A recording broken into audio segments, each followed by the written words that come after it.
Hello guys, welcome to PHP tutorial series. Guys, आज के इस लेक्चर के इनसाइड हम इको और प्रिंट फंक्शन के बीच में डिफरेंस को समझने वाले हैं।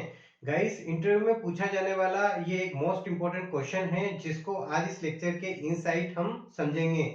इस लेक्चर के इनसाइड हम इको और प्रिंट फंक्शन को एक प्रोग्राम बनाकर समझेंगे। तो प्लीज इस लेक्चर को आप लास्ट मोमेंट तक वॉच करें क्योंकि ये लेक्चर आपके लिए बहुत ज्यादा यूजफुल होने वाला है। तो चलिए शुरू करते हैं। गाइस, इको और प्रिंट फंक्शन की अगर हम बात करें तो पीएचपी में इसका यूज़ आर्ग्यूमेंट को प्रिंट करवाने के लिए किया जाता है। तो सबसे पहले हम इको और प्रिंट फंक्शन का यूज़ करके देखेंगे, फिर इसके बाद इन दोनों के बीच में डिफरेंस को समझेंगे। बहुत आसान है। इको फंक्शन का यूज़ किस तरीके से किया जाता है, इस तरीके से। यहाँ पर मैं स्ट्रिंग टाइप में आर्ग्यूमेंट ले रहा हूँ और आर्ग्यूमेंट का नेम दे रहा हूँ मैं यश।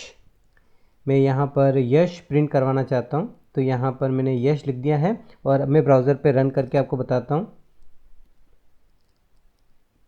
तो यहाँ पर आप देख सकते हैं हमें आउटपुट मिला है यश। ठीक है, आगे बढ़ते हैं और यहाँ पर इसे मैं कमेंट कर देता हूँ।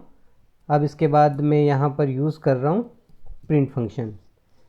प्रिंट फंक्शन का यूज़ इस तरीके से किया जाता है, यहाँ पर आर्ग्यूमेंट लिखा जाता है। मैं आर्ग्यूमेंट में कमल लिख देता हूँ, ये स्ट्रिंग टाइप का आर्गुमेंट है और मैं इसे सेव कर देता हूँ और ब्राउज़र पे रीलोड करके आपको बताता हूँ।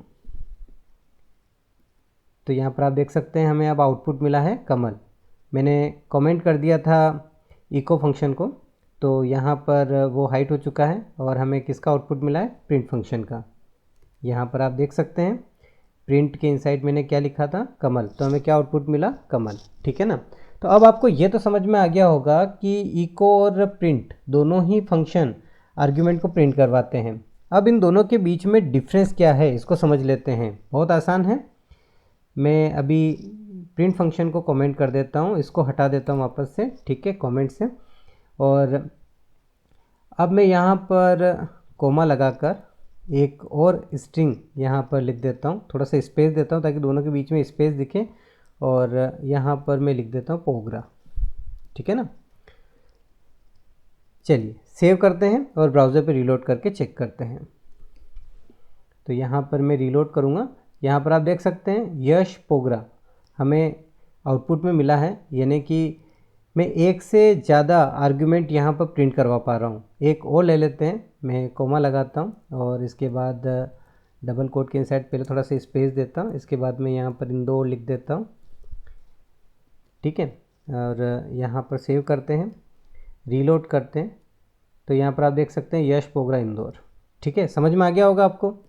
तो इको फंक्शन का अगर आप यूज़ करेंगे तो आप एक से ज़्यादा आर्ग्यूमेंट को प्रिंट करवा पाएंगे इस तरीके से।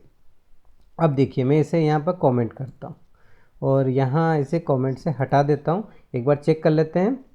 मैं रीलोड कर रहा हूँ, यहाँ पर हमें क्या आउटपुट मिला है, कमल। ठीक है ना। अभी यहाँ पर एक सिंगल आर्गुमेंट है। अब इसी तरीके से मैं इसमें आगे बढ़ाता हूँ। मैं यहाँ पर लिख देता हूँ पोगरा। ठीक है ना।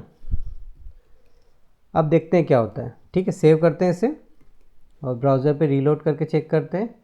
अब आप देख सकते हैं यहाँ पर सिंटेक्स एरर यहाँ पर दिखाई दे रहा है और बता रहा है कि ये जो कोमा आपने लगाया है यहाँ, ये आप देख सकते हैं ना यहाँ पर, तो ये इसको अनएक्सपेक्टेड बता रहा है। ठीक है ना, कि ये बोल रहा है कि ये अनएक्सपेक्टेड टोकन है। तो इसका मतलब ये है कि जो प्रिंट फंक्शन है वो केवल एक सिंगल आर्गुमेंट को प्रिंट करवा सकता है, जबकि अगर इको फंक्शन का अगर आप यूज़ कर रहे हैं तो वो एक से ज़्यादा आर्गुमेंट को आप प्रिंट करवा पाओगे इको फंक्शन की हेल्प से। यानी कि इको फंक्शन एक से ज़्यादा आर्गुमेंट को प्रिंट करवा सकता है। ये दोनों में डिफरेंस होता है और यही क्वेश्चन इंटरव्यू में पूछा जाता है। तो अब आप अच्छे से इसका आंसर दे सकते हैं। तो गाइस, आज के इस लेक्चर के इनसाइट हमने इको और प्रिंट फंक्शन के बीच में डिफरेंस को समझा। आई होप कि आपको ये लेक्चर बहुत अच्छे समझ में आया होगा। मिलते हैं नेक्स्ट लेक्चर में, तब तक के लिए बाय बाय।